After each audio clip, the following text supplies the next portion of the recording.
चालू करूया आपण. ठीक आहे. आता बघा, काल कोणती मेथड बघितली? पहिला काय बघायला लागलोय आपण? Speed control methods of induction machine. Okay, किंवा इंडक्शन मोटर.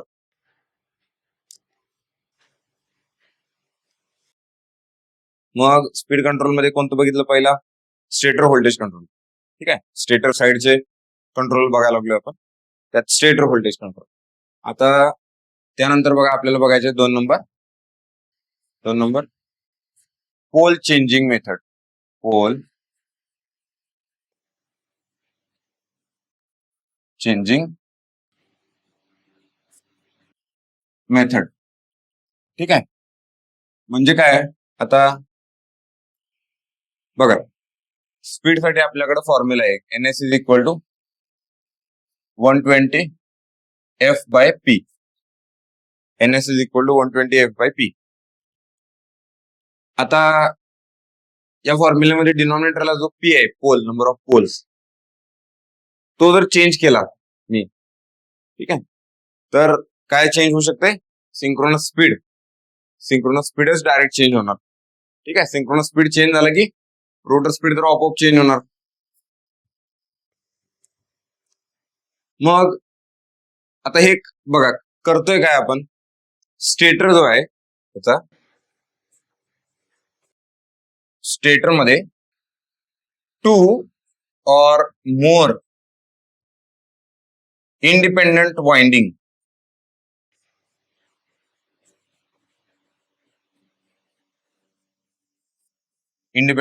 वाइंडिंग यूज करतो आपण. ठीक आहे, आता एक वाइंडिंग, समजा एक वाइंडिंग जर 4 पोल तयार करत असेल, तर दुसरं वाइंडिंग 8 पोल तयार करते.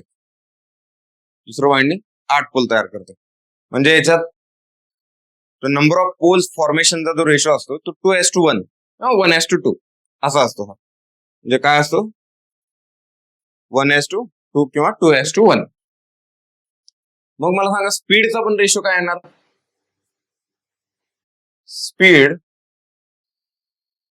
कंट्रोल हे पण तुमच्याकडे 2च रेशो असणार आहे त्याचे, 1:2 किंवा 2:1. स्पीड कंट्रोल म्हणजे स्पीड चेंज करायचं आहे आपल्याला. 2 स्पीड मिळणार मग त्याच्यात. ठीक आहे, 2 स्पीड मिळणार. कोणते? एक हायर मिळणार, एक लोअर मिळणार. असे 2 पद्धतीचे मिळणार, कारण पोल आपण 2 पद्धतीने चेंज करणार त्यामुळे. आता बघा, हे रफली होतंय कसं बघा, म्हणजे एक आयडिया येऊन जाईल तुम्हाला.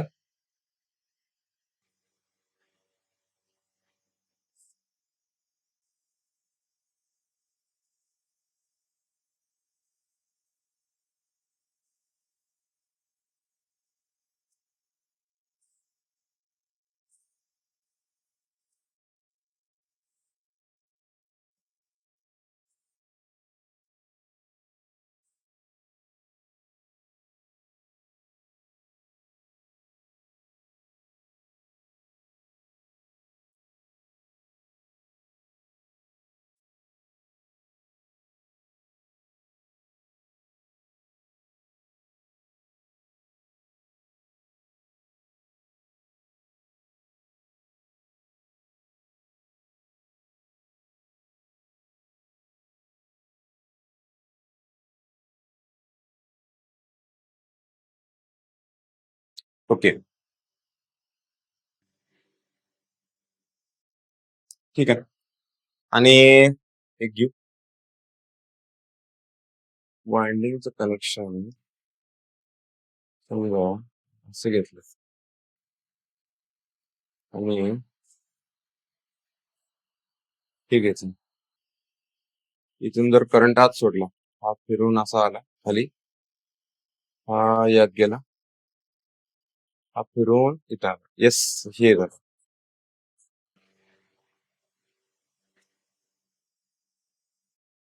तेच झालं, तसंच होतं ना. करंट पहिला पण असंच होतं कनेक्शन. करंट बघा, म्हणजे टर्मिनल 2च आहे तिथं. करंट आत गेला, फिरून आला, हा असा, हा पुढे गेला, आणि हा असा फिरून परत इथं आला. येस. ओके. आता बघा करंटची डायरेक्शन अशी. आता इथं बघा, इथं करंटची डायरेक्शन इथं वर आहे, इथं खाली आहे, परत इथं वर आहे, परत इथं खाली आहे. आणि इमॅजिन करा हे जे आहे ना, हे असं पूर्ण प्लेन मध्ये वाइंडिंग पसरवले, त्याला फिरून परत जोडले आपण. इमॅजिन होते का ते? समजा ही वाइंडिंग तुम्हाला असं दाखवले,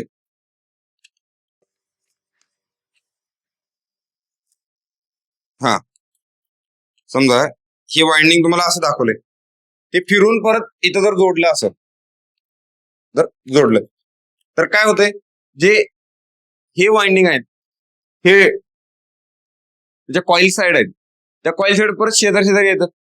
आणि आता सांगा मला, यातला करंट वर आहे, यातला करंट खाली आहे. ठीक आहे.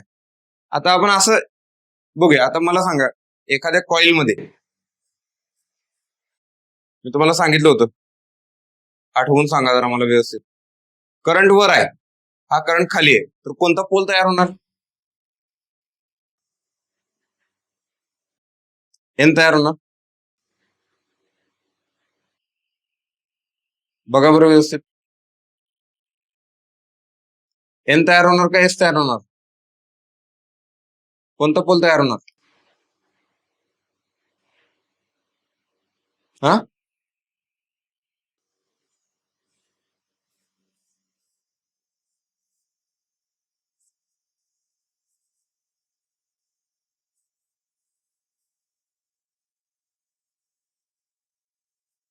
समजा असं असेल करंटची डायरेक्शन, असं होतं ना. जर करंट असा असेल क्लॉकवाईज, क्लॉकवाईज असेल तर साऊथ पोल, अँटी क्लॉकवाईज असेल तर नॉर्थ पोल. ठीक आहे. तर इथं करंट कसं आहे?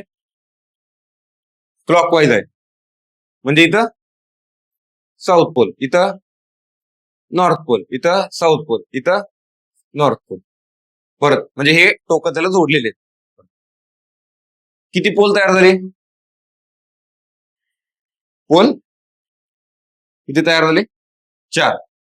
आता इथं बघा, इथं कोणता पोल तयार होतोय? साऊथ. त्यानंतर इथं नॉर्थ. किती पोल तयार झाले? Sorry, is equal to 2. आता हे असं कनेक्शन असते. जर समजा कॉईल अशा पद्धतीने माउंट केले असतील तर इथं 2 पोल तयार झाले, इथं 4 पोल तयार झाले, आणि असं वाइंडिंग असते आत. ठीक आहे, स्टेटरमध्ये. मग आपल्याला करंटची डायरेक्शन त्याच्यातनं पास केली, वेगवेगळ्या डायरेक्शन करंट पास केला, तर त्यात आपल्याला 2 सेट ऑफ पोल्स मिळतात. आणि ते पोल्स कायम लक्षात ठेवा, हे 1:2 किंवा 2:1 याच रेशोमध्ये असतात. आणि त्याच्यामुळे आपल्याला 2च स्पीड मिळतात, एक हायर स्पीड आणि एक लोअर स्पीड. पण प्रॉब्लेम काय याचा बघा, ही मेथड ठीक आहे, कुठं वापरू शकतो? पहिला फक्त एकाच मशीन मध्ये वापरणं सोयीस्कर आहे. मग अशा पद्धतीचं कुठल्या? स्क्विरल केज. हे स्क्विरल केज इंडक्शन मोटर त्याच्यातच वापरणं सोयीस्कर आहे. का? कारण स्क्विरल केज इंडक्शन मोटरला कुठं गेली ही स्क्विरल केज इंडक्शन मोटरला रोटरला वाइंडिंग नसताना काय सुद्धा शॉर्ट सर्किटेड बार्स आहेत ते. त्याच्यामुळं जे स्टेटर पोल्स असतील ते रोटर पोल तेवढेच नंबर ऑफ रोटर पोल्स ह्याच्यावर इंड्यूस होतात. ठीक आहे. म्हणजे आपल्याला फक्त वाइंडिंग कुठं करायचं आहे? स्टेटर साईडला. जर असं असेल तर ह्यात कंडिशन काय आहे मी तुम्हाला सांगितलेलं. काय condition mandatory? For rotor rotation number of poles of stator and rotor must be same. Must be same बरं का, कंपल्सरी सेम पाहिजेत. नंबर ऑफ फेजेस डिफरंट असतील तर चालतंय. स्टेटरचे फेजेस वेगळे आहेत, रोटरचे फेजेस वेगळे आहेत, हे चालतंय, पण नंबर ऑफ पोल्स सेम पाहिजेत. ठीक आहे, नंबर ऑफ पोल्स सेम पाहिजेत फॉर रोटर रोटेशन. मग ते स्क्विरल केज इंडक्शन मोटर मध्ये जे तुम्ही स्टेटर नंबर ऑफ पोल्स देणार तेवढेच rotor number of poles induce होतात. त्यामुळे तिथं ते मॅच होणं सोपं आहे. जर तुम्ही स्लिप रिंग इंडक्शन मोटर वापरली तर तिथं जेवढे तुम्ही स्टेटर नंबर ऑफ पोल्स करणार तेवढे तुम्हाला रोटरवर पण चेंज करायला लागणार, स्वतःहून चेंज करायला लागणार. हे डिफिकल्ट आहे. म्हणून इथं ही बघा पोल चेंजिंग मेथड पॉसिबल आहे, इझिली पॉसिबल आहे ती स्क्विरल केज इंडक्शन मोटर मध्ये. आणि त्यात दुसरी सगळ्यात मोठी डिफिकल्टी म्हणजे ते आहे ही, जेवढे तुम्हाला स्पीड पाहिजेत तेवढे तुम्हाला वाइंडिंग त्याच्यात वापरावे लागतील, तेवढे वाइंडिंग तुम्हाला त्याला द्यावे लागतील. ठीक आहे. आणि ते डिफिकल्ट आहे. मला सांगा, आपण हार्डली म्हणजे ह्याच डिझाईन असं करतो की एक वाइंडिंग प्रॉपरली अकोमोडेट होईल त्याच्यावर, त्याच्यात तुम्हाला दुसरं वाइंडिंग टाकायचं म्हणजे रोटर अजून जेवढा हा आहे ह्याच्या साईजनं अजून तेवढा वाढणार, मोठा वाढणार. 3 सेट ऑफ वाइंडिंग झाले तर अजून वाढणार, म्हणजे स्टेटर अजून बल्की होणार. इकॉनॉमिकल नाहीये. आणि मिळणार काय तुम्हाला त्यातनं, फक्त 2च स्पीड मिळणार, एक हायर एक लोअर. ओके, ठीक आहे. बघा असं जनरली हे अशा पद्धतीचे जे मोटर्स आहेत ते एलिव्हेटर्स मध्ये वापरले जातात, एलिव्हेटर मोटर्स किंवा ट्रॅक्शन मोटर्स. पण जिथं फिक्स स्पीड असे पॉसिबल आहेत, म्हणजे जिथं 2 किंवा 3च स्पीड मला पाहिजेत, एकदम कॉन्स्टंट पाहिजेत ते स्पीड कंट्रोल, त्याच्यात मला व्हेरिएशन नको, असं जर डिमांड असेल तरच तुम्ही तिथं हे वापरू शकताय, अशा पद्धतीचे स्पीड कंट्रोल वापरू शकताय. म्हणजे एक तुम्हाला स्पीड पाहिजे 1500 आरपीएम, एक पाहिजे 3000 आरपीएम, किंवा एक पाहिजे 1500 आरपीएम, एक पाहिजे 750 आरपीएम, तर तुम्ही अशा पद्धतीचं स्पीड कंट्रोल वापरू शकता. ठीक आहे. म्हणजे झालं पोल चेंजिंग मेथड. ओके, अशा पद्धतीचे वाइंडिंग असतात. कळालं तुम्हाला हे? आता बघा तिसरी मेथड आहे frequency control method. Frequency control method. आता बघा NS is equal to 120F/P. आता Pचं बघितलं आपण, आता फ्रिक्वेन्सीचं बघू. फॉर्म्युला स्पीड साठी हाच वापरतो आपण, NS is equal to 120F/P. आता बघितलं असं वाटतं की काय अवघड आहे, फ्रिक्वेन्सी म्हणजे सोपंच आहे, फ्रिक्वेन्सी चेंज करा मला स्पीड चेंज मिळतो. म्हणजे फ्रिक्वेन्सी वाढवली, NS वाढला, आणि फ्रिक्वेन्सी कमी केली, NS कमी झाला. म्हणजे एकानं तुम्हाला अबोव रेटेड जाता येईल, अबोव रेटेड, आणि एकानं तुम्हाला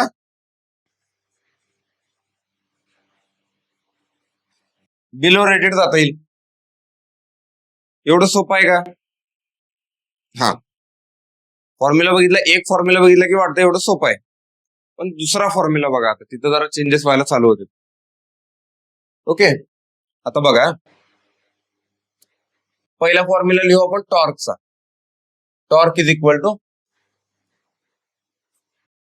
180/2π/NS, 180/2π/NS S E20 square R2 divided by R2 square plus S X20 bracket square.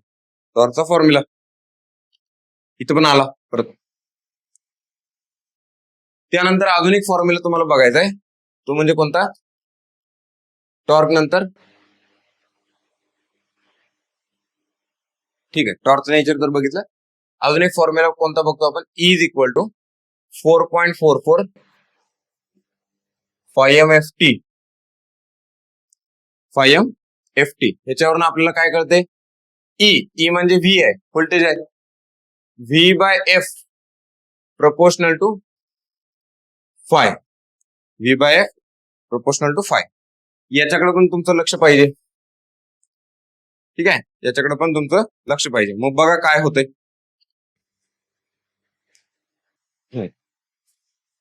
बघा पहिली केस काय घेतली आपण.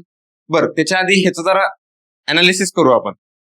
पहिला त्याचं काय काय काय काय आहे ते बघूया.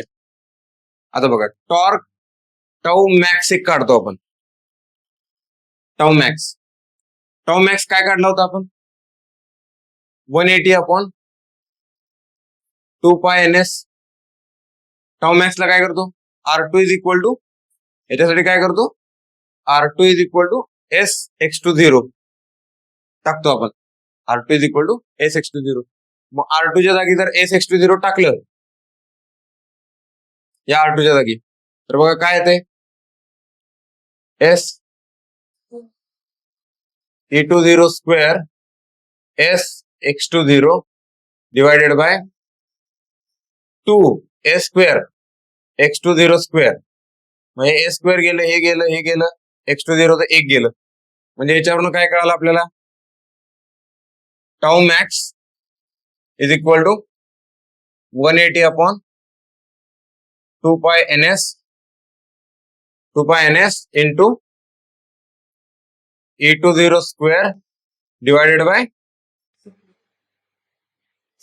2x20 हे आलं रिलेशन. आता बघा NS फ्रिक्वेन्सीवर डिपेंड आहे, डायरेक्टली प्रोपोर्शनल आहे. आणि X20 काय लिहितो आपण. X20 काय असतो 2 पाय FL. X म्हणजे काय रिएक्टन्स आहे ना, 2 पाय FL. मग तिथं पण फ्रिक्वेन्सी डिपेंडन्सी आहे. मग मी असं लिहू का इथं बघा NS फ्रिक्वेन्सीवर डिपेंड आहे, हा फ्रिक्वेन्सीवर डिपेंड आहे. मी असं लिहू का tau max directly proportional to inversely proportional to frequency square. Directly inversely proportional to frequency square. त्यानंतर स्टार्टिंग टॉर्क. आता हे एक आलं. आता स्टार्टिंग असं तुम्हाला स्टार्टिंग टॉर्कच्या बाबतीत सांगताय काय. स्टार्टिंग टॉर्क टाऊ ST काय असतो S1 असतो. याच्यात S जो आहे तो 1 असतो बरोबर. आणि S जर 1 असेल तर बघा काय येतो तो 180 upon 2 pi NS E20 square R2 divided by R2 square plus X20 square.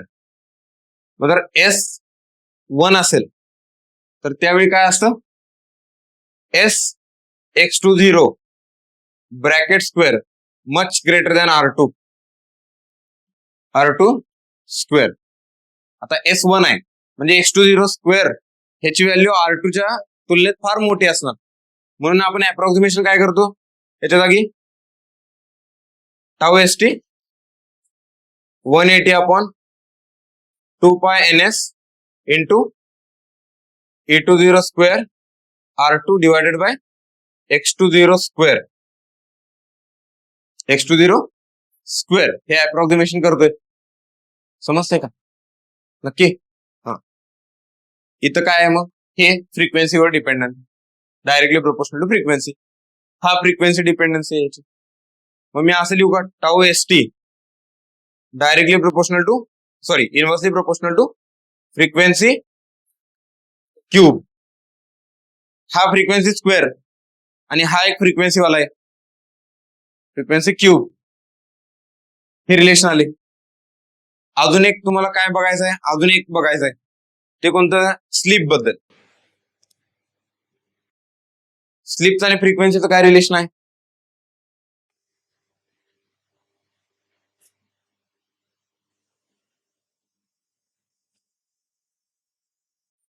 Sleep आणि फ्रिक्वेन्सीचं काय रिलेशन आहे.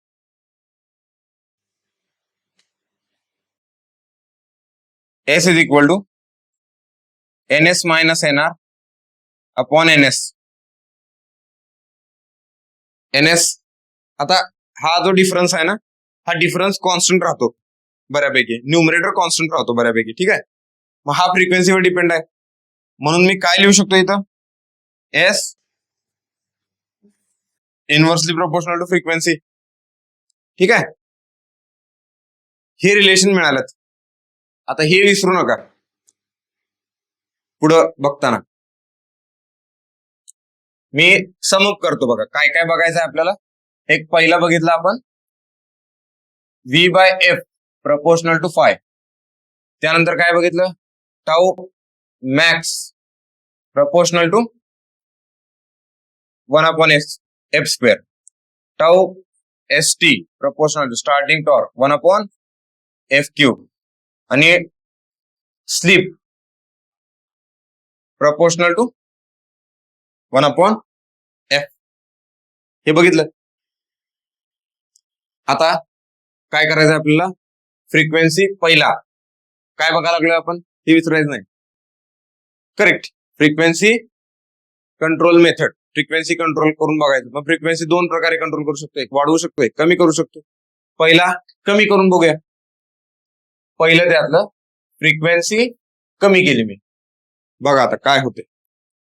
फ्रिक्वेन्सी कमी केली. सगळ्यात पहिलं इक्वेशन कडे लक्ष द्या. याच्याकडे व्होल्टेज कॉन्स्टंट ठेवले आणि फ्रिक्वेन्सी कमी केल्या. फ्रिक्वेन्सी कमी केली तर फाय हा फार जास्त प्रमाणात वाढतोय. फाय जर वाढला तर आपला जो मॅग्नेटिक कोर आहे, मॅग्नेटिक कोर हा जातो डीप सॅच्युरेशन मध्ये. डीप सॅच्युरेशन मध्ये जातो. ठीक आहे. आणि एकदा सॅच्युरेशन झालं तर आता एका पॉइंट नंतर म्हणजे बघा तुम्हाला जर आठवत असेल, हा फाय असतो, हा आय असतो. आपण करंट वाढवत वाढवत वाढवत जातो, परत असा होतो तो सॅच्युरेशन. आता तुम्ही करंट वाढवला, फ्लक्स अजिबात चेंज होत नाही. फ्लक्स चेंज होत नाही. फ्लक्स मॅक्सिममला सॅच्युरेट झाला जाऊन. आता करंट वाढायला लागलाय पण फ्लक्स चेंज होईना. ठीक आहे. फ्लक्स जर चेंज झाला नाही तर मला सांगा, मगाचं इक्वेशन बघितलं आपण, V is equal to 4.445 MFT. Flux नाही चेंज झाला, व्होल्टेज नाही चेंज होणार, म्हणजे मशीनचं जे ऑपरेशन आहे ना ते थांबलं. मशीनचं जे ऑपरेशन आहे ते थांबलं. फ्लक्स कॉन्स्टंट झाला. आपल्याला फ्लक्स व्हेरिएबल पाहिजे, तुम्ही लक्षात ठेवा. कुणाचा फ्लक्स कुणासाठी लागतो फ्लक्स व्हेरिएबल? ईएमएफ इंड्यूस होण्यासाठी, फॅराडेज लॉ. फ्लक्स जर कॉन्स्टंट झाला तर ईएमएफ इंड्यूसच होणार नाही त्यावेळी. लक्षात आलं का? मोटर ऑपरेशनच थांबलं मग. हा, म्हणून ते चालत नाही. आणि फ्लक्स सॅच्युरेट झाला तर करंट पण ह्यूज अमाऊंट मध्ये वाढतोय. जो मॅग्नेटायझिंग करंट असतो ना, मॅग्नेटायझिंग करंट फार शार्पली वाढतो त्यावेळी. त्याला कंट्रोलच काय नसते, लिमिटच काय नसते. समजलं का? मग हे होऊ नये म्हणून हे कधीही आणायचं नसते. लक्षात घ्या, ही सिच्युएशन कधी सुद्धा आणायची नसते. आपल्या मशीन मध्ये आपला कोर सॅच्युरेट होणं हे फार फार डेंजरस आहे. हे चांगलं नाही, कारण सडनली करंट वाढतो, शार्पली वाढतो आणि आपला कोर पण हीट होतोय, ओव्हर हीट होतोय त्यावेळी. ठीक आहे. म्हणजे असे डेंजरस त्याचे म्हणजे आउटकम्स आहेत त्या एका गोष्टीमुळे. म्हणून आपण कधी इथं जात नाही. लक्षात घ्या.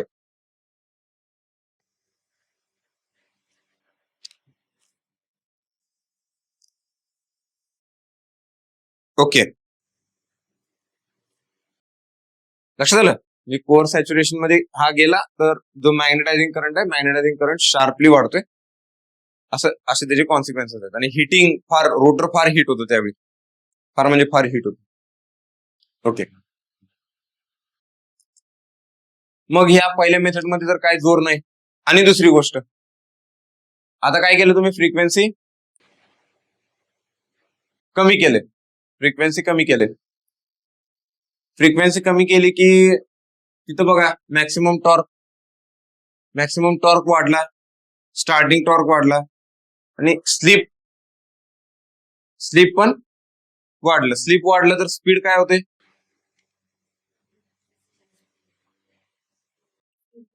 कमी होते. रोटर स्पीड कमी होते.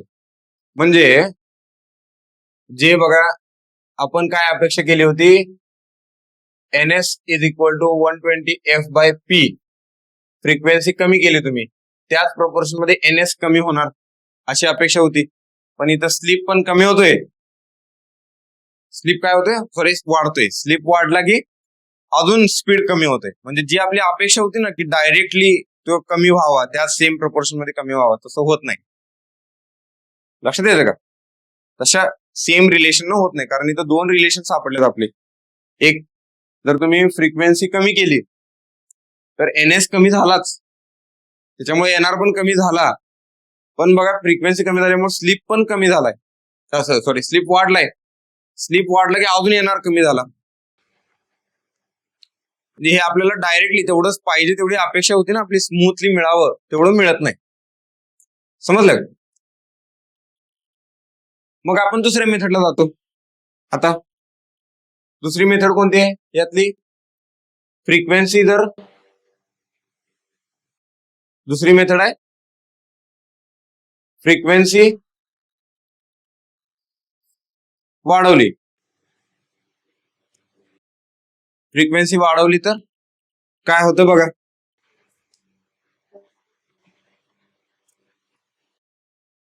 फ्लक्स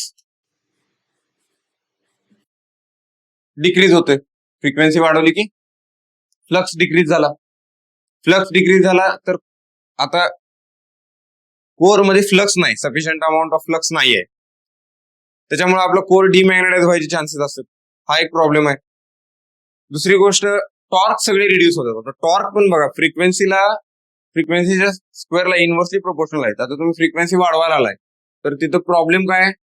हा जो आहे टॉर्क मॅक्स, हा फार रिड्यूस होते. त्यानंतर स्लीप फार रिड्यूस होते. आणि स्टार्टिंग टॉर्क तर क्यूबला प्रोपोर्शनल आहे. तुम्ही म्हणजे अंदाज घ्या. फ्रिक्वेन्सी तुम्ही जर डबल केली, फक्त डबल घेऊया का? ठीक आहे, चला एक एक्झाम्पल घेऊ. फ्रिक्वेन्सी डबल केली तर हा बघा स्टार्टिंग टॉर्क किती पटीने कमी होते? 8 पटीने कमी होते. फ्रिक्वेन्सी जस्ट डबल केली की स्टार्टिंग टॉर्क 8 पटीने कमी होते. एवढं त्याच्यात व्हेरिएशन आहे. विचार करा, मोटर स्टार्ट होईल का? जर आपण जर एखादा लोड लावला असेल, लोडला जर म्हणजे ड्राईव्ह करायचं असेल, स्टार्टिंग टॉर्कच काय मिळणार नाही. आणि दुसरी गोष्ट, मॅक्सिमम टॉर्क पण बघा, मॅक्सिमम टॉर्क पण रिड्यूस व्हायला आलं, मॅक्सिमम टॉर्क पण तुम्हाला मिळणार नाही. म्हणजे जे त्याचे ऑपरेटिंग पॅरामीटर्स आहेत ते फार डिस्टर्ब व्हायला लागले. म्हणून एक तिसरी मेथड येते याच्यात. हे करता तिसरी मेथड येते. हे सगळं कशामुळे व्हायला लागले बघा, या फ्लक्समुळे सगळा गोळ व्हायला लागला. म्हणून एक तिसरी मेथड आली, कोणती? V/F control method. तिसरी मेथड आली V/F control method. V/F control method मध्ये आपण काय करतोय, तिथं व्होल्टेज कॉन्स्टंट ठेवतोय. ठीक आहे, व्होल्टेज कॉन्स्टंट ठेवतोय. सॉरी, व्होल्टेज पण व्हेरी करतो फ्रिक्वेन्सीच्या प्रोपोर्शन मध्ये. म्हणजे बघा काय म्हणायचं मला, V/F control method. V/F control method. V/F control method मध्ये आपण काय करतो, V/F हा कॉन्स्टंट ठेवतो आपण. V/F कॉन्स्टंट ठेवतो म्हणजे फ्रिक्वेन्सी तुम्ही ज्या प्रोपोर्शन मध्ये चेंज कराल त्याच प्रोपोर्शन मध्ये व्होल्टेज पण चेंज करायचं.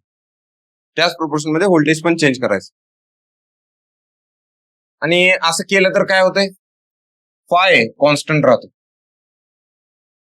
असं केलं तर फाय कॉन्स्टंट राहतो. फाय कॉन्स्टंट राहिला की मॅग्नेटायझिंग करंट चेंज होणार नाही. त्यावेळी मॅग्नेटायझिंग करंट कॉन्स्टंट राहणार. मॅग्नेटायझिंग करंट कॉन्स्टंट राहिला की जे मशीनचे मग बाकीचे प्रॉब्लेम आहेत, ओव्हर हिटिंग म्हणा किंवा व्होल्टेज डिप, मॅग्नेटायझिंग करंटमुळे व्होल्टेज डिप पण फार मोठे येते.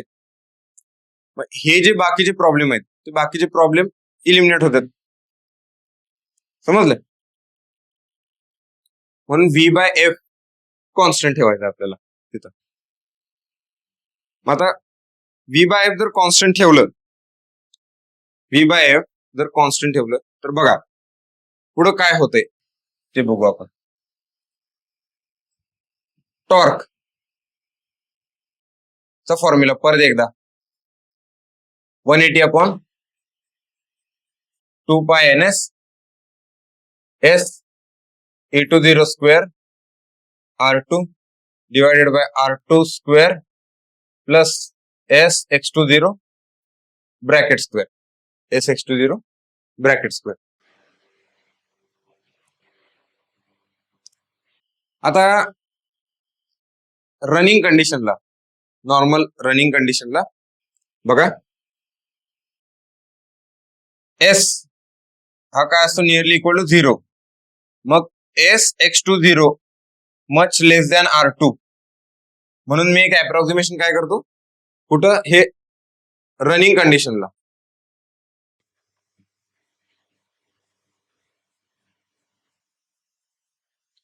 म्हणून इथं एक अप्रॉक्सिमेशन काय करतो मी, R2 जास्त असतो त्यावेळी, मग ही टर्म इलिमिनेट करतो आपण.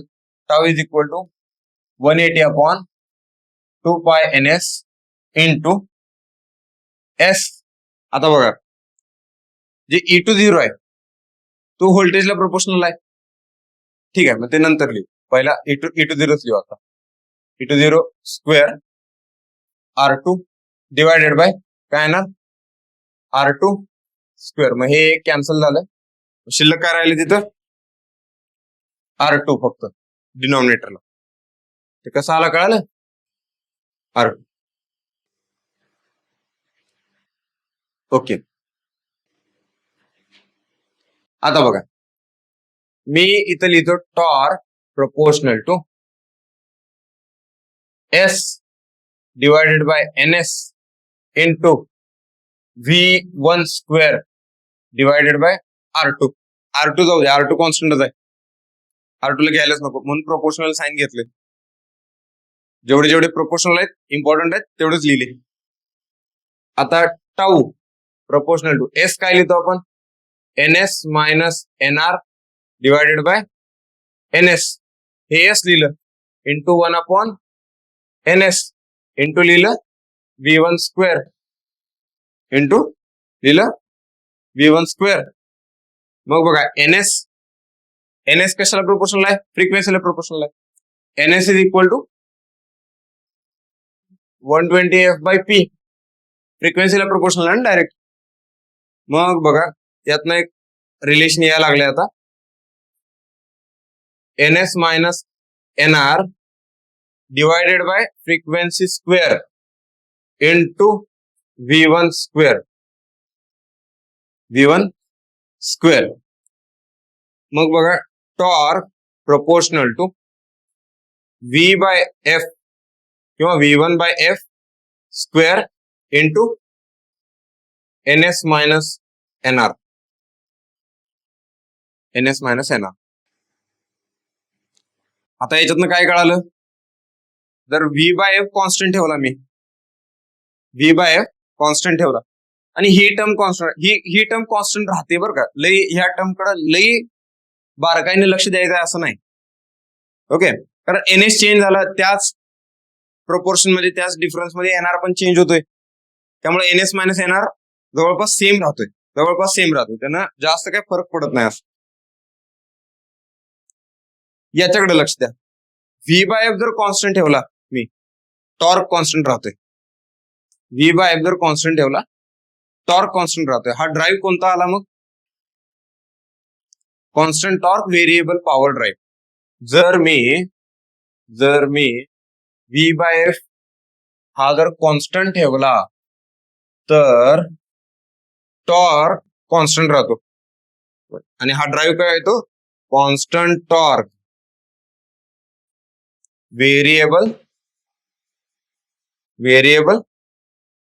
Power drive.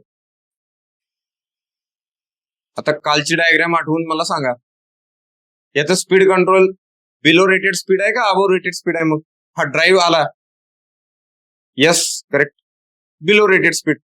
म्हणजे हा ड्राईव्ह कोणता आला, constant torque variable power drive, आणि speed control possible below rated speed. Speed control possible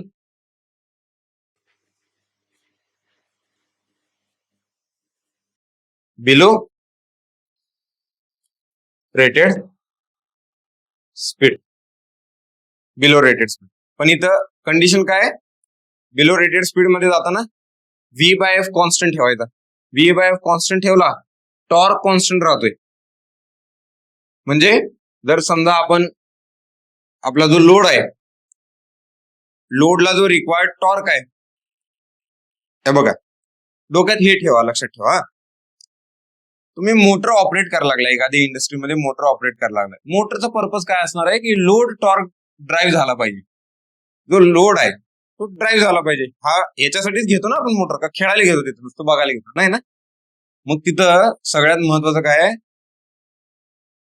जो टॉर्क आहे, लोड टॉर्क आहे, त्याचं ऑपरेशन डिस्टर्ब झालं नाही पाहिजे. तुम्ही मशीनमध्ये चेंज करा, काय करायचं करा, पण आमचं लोड ची जी रिक्वायरमेंट आहे ती फुलफिल व्हायला पाहिजे. म्हणून आपण कॉन्स्टंट टॉर्क ड्राईव्हला जातोय. पॉवर होते व्हेरिएबल, पॉवर आमच्याकडे आहे, कमी जास्त केली तरी काय प्रॉब्लेम येत नाही, चालतंय. पण टॉर्क माझा सेम पाहिजे, कॉन्स्टंट पाहिजे, जेणेकरून मला लोड जर हँडल करायचा आहे, ज्या पद्धतीने लोड हँडल करायचा आहे तो हँडल करणं सोपं जाईल. ते इथं मिळतंय आपल्याला. पण त्यासाठी कंडिशन काय, व्ही बाय एफ कॉन्स्टंट ठेवला पाहिजे. व्ही बाय एफ कॉन्स्टंट ठेवला पाहिजे. आणि व्ही बाय एफ कॉन्स्टंट ठेवला, फ्लक्स कॉन्स्टंट राहतो. फ्लक्स कॉन्स्टंट झाला तर मशीनचं ऑपरेशन डिस्टर्ब होत नाही. लक्षात घ्या, मशीनचं ऑपरेशन डिस्टर्ब होत नाही. ओके.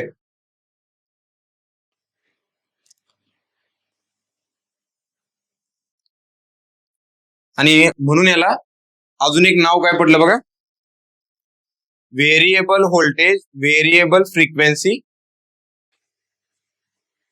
ड्राईव्ह. म्हणजे याला तुम्ही काय म्हणून ऐकलंय,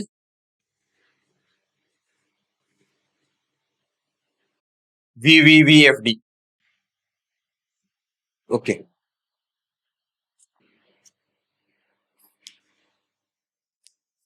समजलं का इथपर्यंत? समजलं.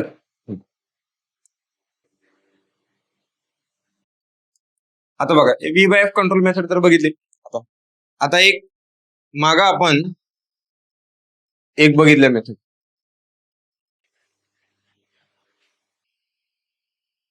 बघा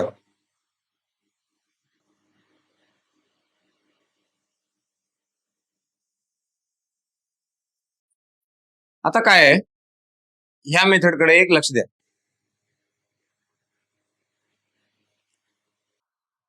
हे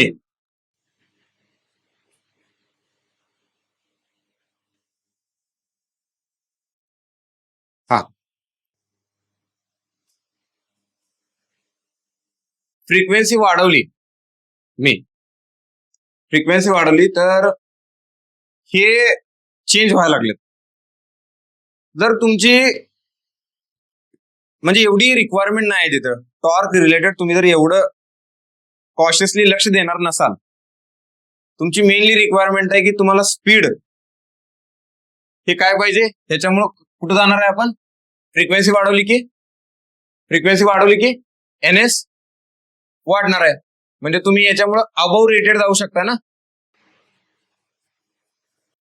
अबव रेटेड स्पीडला जाऊ शकताय. जर समजा तुमची डिमांडच आहे, तुम्हाला अबव रेटेड जायचं आहे, आणि तुमचा टॉर्क जो लोड टॉर्क आहे तो पण एवढा म्हणजे हेवी नाही आहे, एकदम स्मॉल अमाऊंट मध्ये टॉर्क आहे. पण तुमची अपेक्षा आहे की तुम्हाला अबव रेटेड स्पीड कंट्रोल करायचं आहे, म्हणजे स्पीड तुम्हाला अबव रेटेड न्यायचं आहे, ही तुमची अपेक्षा आहे. आणि तुम्ही हे कॉम्प्रोमाइज करायला तयार आहे, तर तुम्ही कुठल्या मेथडला जाणार, फ्रिक्वेन्सी कंट्रोल मेथडला. त्यामध्ये पण स्पेसिफिकली फ्रिक्वेन्सी तुम्ही वाढवणारच, कारण बघा फ्लक्स कमी होतोय. फ्लक्स कमी झाला तर ठीक आहे, आपण मशीन अंडर सॅच्युरेट होत्या, म्हणजे सॉरी डिमॅग्नेटाइज होत्या, सॅच्युरेट तर होत नाही. सॅच्युरेट झाला तर जास्त प्रॉब्लेम आहेत पुढं, मशीन बादच होत्या. म्हणजे त्याचा ऍक्च्युली मॅग्नेटिझम रिव्हर्स करायला लागतं, मॅग्नेटिझम काढायला लागतं आपल्याला, बरंच त्रास आहे त्याचा पुढं. मग ते तर नाही होत. दुसरी गोष्ट हे पॅरामीटर्स डिक्रीज व्हायला लागलेत, पण तुम्ही इथं कॉम्प्रोमाइज करायला तयार आहे, तर तुम्ही तर आणि तरच तुम्ही याच्यातल्या दुसऱ्या मेथडला जाणार, ती म्हणजे VFD, आणि ती म्हणजे ओनली फ्रिक्वेन्सी इन्क्रीजेस आणि speed control above rated speed. तुमची मेन अपेक्षा काय आहे? तुम्हाला स्पीड पाहिजे अबव रेटेड स्पीड, आणि याच्यामुळं जे होणार आहे tau max proportional to 1/f², tau starting proportional to 1/f³, 1/f³. हे इथं लिहिलेलं आहे बघा, हे इथं लिहिलेलं आहे, ठीक आहे. आणि sleep proportional to 1/f. Frequency वाढवली तुम्ही तर मॅक्सिमम टॉर्क रिड्यूस व्हायला लागलाय, हे रिड्यूस व्हायला लागलंय, स्लीप रिड्यूस व्हायला लागलंय, आणि हे तुम्ही कॉम्प्रोमाइज करायला तयार आहे तिन्ही पण. ओके, मेन तुमची अपेक्षा आहे की स्पीड कंट्रोल मला अबव रेटेड पाहिजे, टॉर्क व्हेरिएबल झाला तरी मी टॉलरेट करतो. अशा वेळी पॉवर तुमची कॉन्स्टंट राहते, आणि हा ड्राईव्ह कोणता येतोय मग? Variable torque constant power drive, आणि याच्यामुळं speed control above rated speed control काय पॉसिबल आहे? Above rated speed. क्लिअर झालं? नक्की? ओके, आता बघा फायनल कन्क्लुजन जे आपण बघितलं तेच एकदा बघू परत.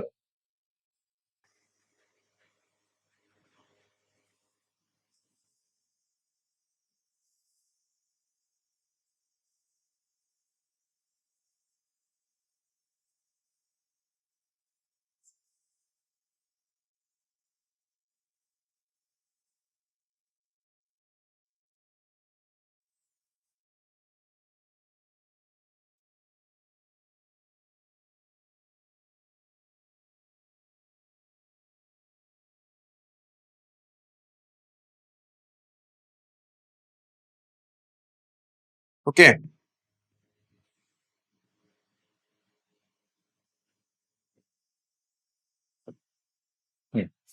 तर बघा काय पॉवर आणि टॉर्क. इथं काय एन, इथं काय एन रेटेड,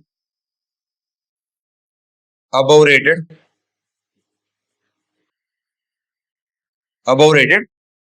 आणि दुसरं काय below rated.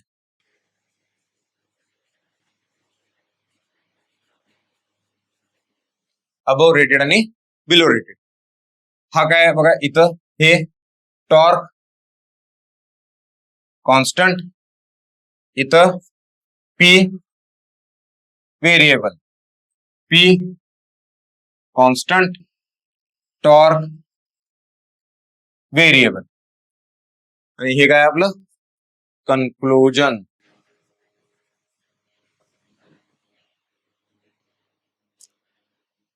Below rated speed आपण कोणते कोणते बघितले? स्पीड कंट्रोल कोणते कोणते बघितले?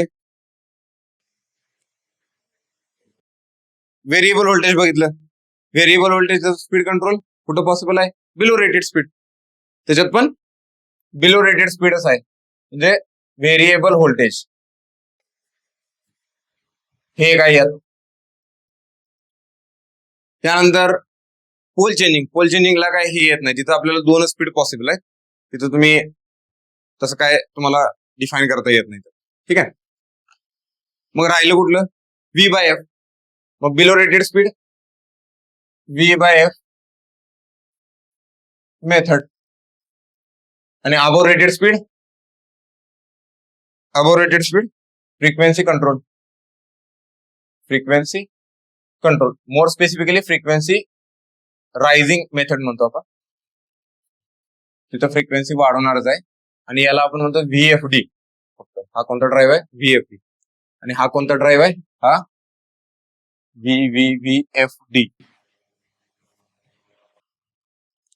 ओके, हे असं एवढं कन्क्लुजन आहे बघा. हे इम्पॉर्टंट एक्झामला लक्षात ठेवायचं.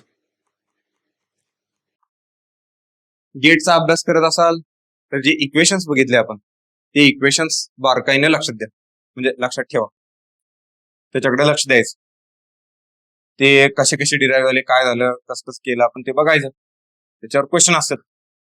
आणि जर कॉम्पिटेटिव्ह एक्झामच्या दृष्टीने बघायचं म्हणलं तर एवढा चार्ट लक्षात ठेवायचं. फक्त तेच लक्षात ठेवायचं. बिलो रेटेड स्पीड काय पॉसिबल आहे? बिलो रेटेड स्पीड म्हणजे कोणता ड्राईव्ह असणार आहे? सगळ्यात पहिला कोणता ड्राईव्ह आहे below rated speed? Above rated speed कोणता ड्राईव्ह आहे? दुसरी गोष्ट, स्पीड कंट्रोल मेथड मध्ये कोणत्या मेथड असतात ज्याचा वापर केल्यानंतर आपण बिलो रेटेड स्पीड कंट्रोल करू शकतो? त्या मेथड कोणत्या?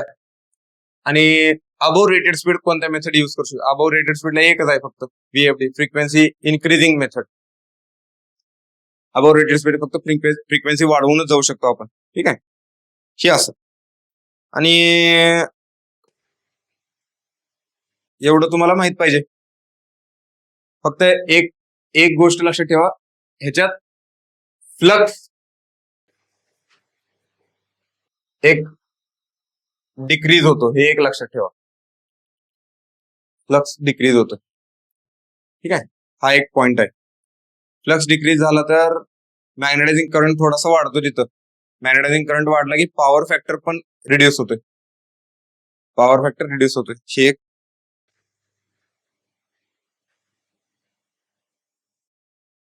नाही, ऐका काय म्हणायचं मला, फ्लक्स डिक्रीज झालाय. फ्लक्स जर कॉन्स्टंट ठेवायचा असेल तुम्हाला तर मॅग्नेटायझिंग करंट आपल्याला वाढवायला लागणार. मॅग्नेटायझिंग करंट वाढवायला लागणार. फ्लक्स ऑटोमॅटिकली डिक्रीज झाला, लक्ष द्या. फ्लक्स ऑटोमॅटिकली डिक्रीज झालाय तर आयम्यू पण कमी झालाय. ऑटोमॅटिकली झालं तर आयम्यू कमी होणार. आयम्यू कमी झाला आणि आयम्यू कमी झाला तर कॉस फाय 1 थोडासा वाढतोय नॉर्मल झालं तर. आणि जर तुम्हाला फ्लक्स कॉन्स्टंटच ठेवायचं, फ्लक्स वाढवायचा आहे अजून, तर तुम्हाला कुणाला वाढवायला लागणार आहे? आयम्यू ला वाढवायला लागणार. आयम्यू वाढवला, मॅग्नेटायझिंग करंट जर वाढवला तुम्ही तर काय होणार आहे? मग पॉवर फॅक्टर रिड्यूस होणार. पण आयम्यू वाढवणं फार डिफिकल्ट असते तसं बाय एक्सटर्नल मीन्स. तो वाढवणं जरा डिफिकल्ट असते. त्यामुळे तुम्ही बाय नॅचरल मशीन रिस्पॉन्स हा लक्षात ठेवा. फ्लक्स कमी झाला, आयम्यू कमी होणार, पॉवर फॅक्टर थोड्या प्रमाणात वाढतो, लई वाढत नाही, असं लई काय त्याचे चेंजेस होत नाहीत, थोड्या प्रमाणात वाढतो. पण हे कुठं तर जर समजा एखाद्यानं तुम्हाला त्रास द्यायचं ठरवला एक्झामिनरनं कॉम्पिटेटिव्ह एक्झामला, तर तो एवढ्या डीप लेवलला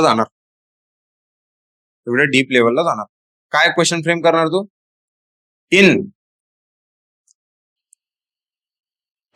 कसा क्वेश्चन फ्रेम करणार? If we want to control speed of induction motor above rated speed, consider one point at rated speed and power factor of the machine is cos phi 1, and consider the speed control above rated speed at that point, at that machine performance point, power factor is cos phi 2. Then what is the relation between cos phi 1 and cos phi 2? मला असा प्रश्न विचारा, काय असणार relation? cos phi 1 less than cos phi 2, cos phi 1 greater than cos phi 2, त्यानंतर cos phi 1 is equal to cos phi 2, cos phi 1 and cos phi 2 relation cannot able to predict relation, not able to predict, not possible असं म्हणू. काय येणार, काय येणार, हे 3 option आहेत. हे बघा 3 ऑप्शन आहेत, हे 3 ऑप्शन आहेत, ए बी सी आणि डी. कॉस 5 होता आणि म्हणजे नॉर्मल परफॉर्मन्सला मशीन नॉर्मली फिरायला लागल्या, स्विच ऑन केलं, कॉस 5 आला. मला स्पीड कंट्रोल करायचं आहे अबव रेटेड स्पीड